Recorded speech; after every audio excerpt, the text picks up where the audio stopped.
Habari za wakati huu mwananchi, umemalizika mchezo wetu dhidi ya Tabora United chini ya umri wa miaka 20, kwa maana Tabora United under 20 dhidi ya Young Africans hapa katika viwanja vya TFF Kigamboni, na nazungumza na mwalimu wa Yanga under 20 Vincent Barnabas kwenye kile ambacho kimeweza kujiri, ikiwa Yanga imeweza kupata ushindi mnono kwenye mchezo huu wa leo.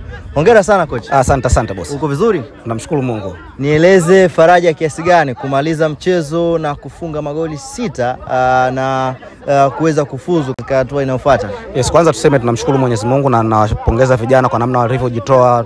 Tumeshinda goli 6, sio ndogo. Kwa ni kitu kizuri kwao, lakini ni jambo kubwa ambalo tulikuwa tunalihitaji kwa msimu huu, ilikuwa ni lazima tuingie kwa 8 bora. Tuna timu bora sana, nadhani kwa msimu huu tuna jambo la kufanya kama tulivyofanya kwa under 17. Sisi tunaamini tunaenda kuchukua ubingwa kwa sababu timu tulionao ni timu nzuri na vijana wanaweza kushindana. Kocha, ni mwaka wako wa pili hapa Young Africans, na round msimu uliopita hatukuweza kufuzu hata hatua ambayo tumeifuzu wakati huu. Nini kimebadilika? Pengine wananchi wanakwenda kufurahia zaidi msimu huu.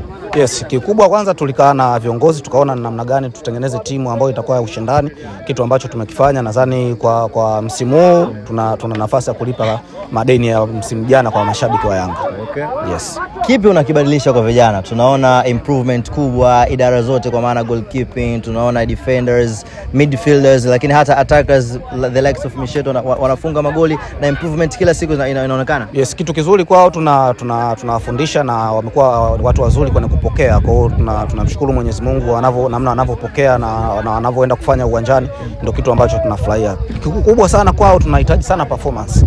Yaani matokeo sisi hatujaangalia sana. Kwa hiyo tunahitaji cha kwanza performance. Kwa hiyo watakapocheza vizuri ni rahisi kukupa matokeo. Ndio kitu ambacho tunasisitiza. Nadhani hata wewe mwenyewe umeangalia mechi, unaona wanavyocheza, wako comfortable na mpira, unaona wanachofanya, wanafunga, wanazuia. Kila mtu unamuona kwenye kesho yake iliyo bora. Tumalizie hapa. Yanga imekuwa timu ya makombe, imekuwa ikipenda makombe, na tunakwenda hatua ya 8 bora, kwa maana ni daraja lingine la kwenda kuhakikisha kwamba tunakwenda kunyanyua kwa hapa msimu kama ulivyofanya na chini ya umri wa miaka 17 Yanga. Zungumza na wananchi wenye timu yao. Wawe na imani na hii timu. Tutafanya kitu kikubwa sana msimu huu. Wawe na imani, tunaenda kuchukua ubingwa katika mashindano haya ya vijana. Kila la kheri coach. Shukrani boss. Asante sana. Nimezungumza na mwalimu hapa Vincent Barnabas, na ahadi yake ni kwamba tutakwenda kufurahi wananchi. Mimi ni Alwatan Abdulaziz kutokea hapa Kigamboni, viwanja vya TFF. Mpaka wakati mwingine, kwa heri.